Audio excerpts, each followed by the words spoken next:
अस्सलाम वालेकुम and good talk from Germany. I hope you people are doing well और आप लोगों की ज़िंदगी बहुत मज़े और सुकून से गुजर रही होगी। आज की मेरी वीडियो करियर और काउंसलिंग के से रिलेटेड है, जिसके अंदर मैं एक बहुत ही इंपॉर्टेंट टॉपिक पर बात कर रही हूँ, जो कि है why Pakistani and Indian professionals struggle to find jobs in Germany. यानी कि हमारे प्रोफेशनल्स जो पाकिस्तानी और इंडिया में मौजूद हैं, वो जर्मनी में उनको जॉब मिलना डिफ़िकल्ट क्यों है। जर्मनी जैसे डेवलप कंट्री में जिसकी इकॉनमी बहुत ही डेवलप्ड है, वहाँ पे भी हमारे लोग स्ट्रगल कर रहे हैं। इस वीडियो में मैं कुछ ऐसे ही की फैक्टर्स डिस्कस करूँगी जो इस इशू के पीछे हैं। तो अगर आप भी जर्मनी में जॉब ढूंढ रहे हैं या प्लान कर रहे हैं तो ये वीडियो आपके लिए बहुत ज़रूरी है। तो चलें जी, चलते हैं वन बाय वन। मैं आप लोगों के साथ फैक्ट्स एंड फिगर्स शेयर करूँगी। So stay tuned with me and don't forget to subscribe my channel.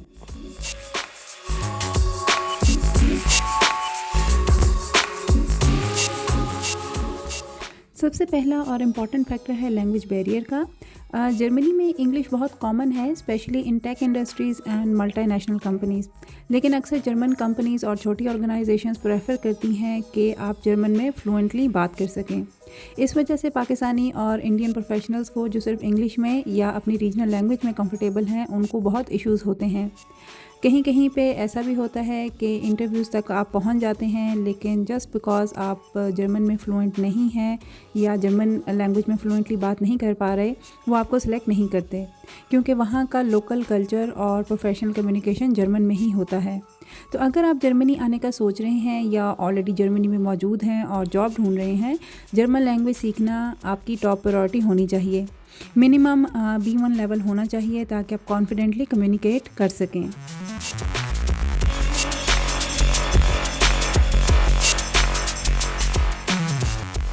दूसरा मेजर रीज़न है क्वालिफ़िकेशन एंड डिग्री इक्विवेलेंस का।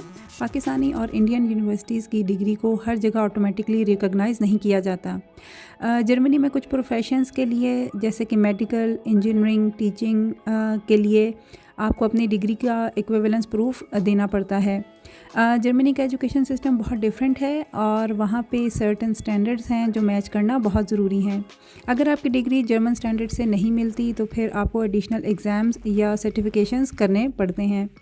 सो बिफ़ोर कमिंग टू जर्मनी या यहाँ पे आने का प्लान करने से पहले ये ज़रूर चेक कर लें कि आपकी डिग्री का स्टेटस क्या है और आपको कोई इक्विवेलेंसी प्रोसेस तो नहीं करना पड़ेगा। अगर हो सके तो आप पहले से रिसर्च करें या ये प्रोसेस इनिशिएट कर लें।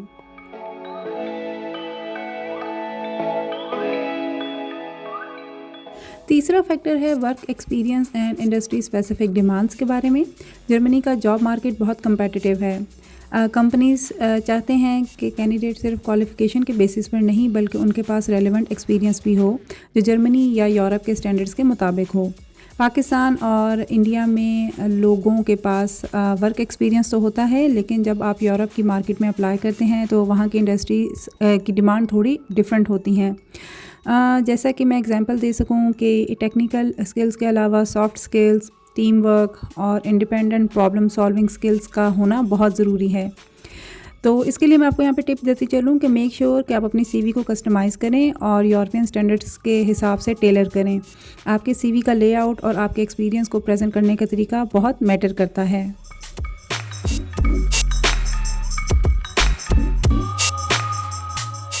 अब बात करते हैं वीज़ा और वर्क परमिट इशू की, जो एक बहुत मेजर ऑब्स्टिकल है। कई बार पाकिस्तानी और इंडियन प्रोफेशनल्स को जर्मनी में जॉब मिल जाती है, लेकिन उनको प्रॉपर वीज़ा या वर्क परमिट नहीं मिलता।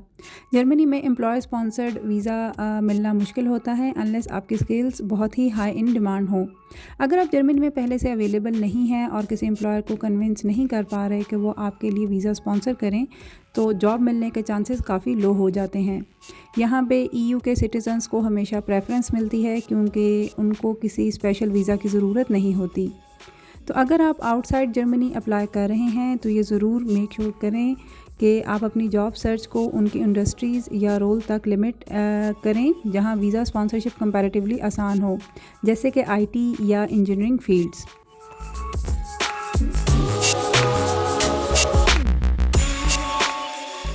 एक और इम्पॉर्टेंट एस्पेक्ट है नेटवर्किंग एंड सोशल इंटीग्रेशन का। जर्मनी में जॉब्स का बहुत बड़ा हिस्सा हिडन मार्केट से आता है, यानी कि जॉब्स ओपनली एडवर्टाइज नहीं होती बल्कि नेटवर्किंग के ज़रिए मिलती हैं।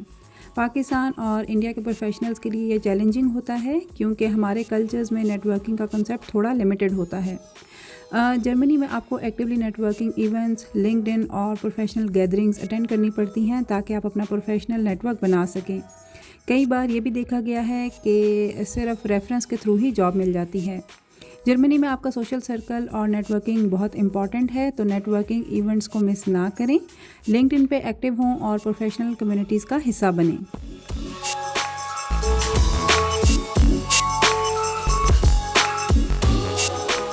आखिरी फैक्टर जो मैं यहाँ पे डिस्कस करूँगी वो है cultural differences in work place. Pakistan और इंडिया का वर्क कल्चर जर्मनी के वर्क कल्चर से थोड़ा सा डिफरेंट है। जर्मनी में बहुत इंपॉर्टेंस दी जाती है टाइम मैनेजमेंट, प्रेसिजन और इंडिपेंडेंट वर्किंग को। हमारे यहाँ हायरार्की और बॉस लेड डिसीजंस काफ़ी कॉमन है, लेकिन जर्मनी में आपको इंडिपेंडेंट और सेल्फ डायरेक्टेड वर्किंग करनी पड़ती है, जो कि बहुत ज़्यादा पसंद भी की जाती है। ये कल्चर डिफरेंस अक्सर कन्फ्यूजन और मिसअंडरस्टैंडिंग क्रिएट करते हैं, जो कि लॉन्ग टर्म एम्प्लॉयमेंट या प्रमोशंस में चैलेंज बन सकती हैं। कल्चर सेंसिटिविटी और अडेप्टेबिलिटी ज़रूरी है। आपका जर्मन वर्क कल्चर को समझना होगा और अपने आप को उसके हिसाब से एडजस्ट करना होगा।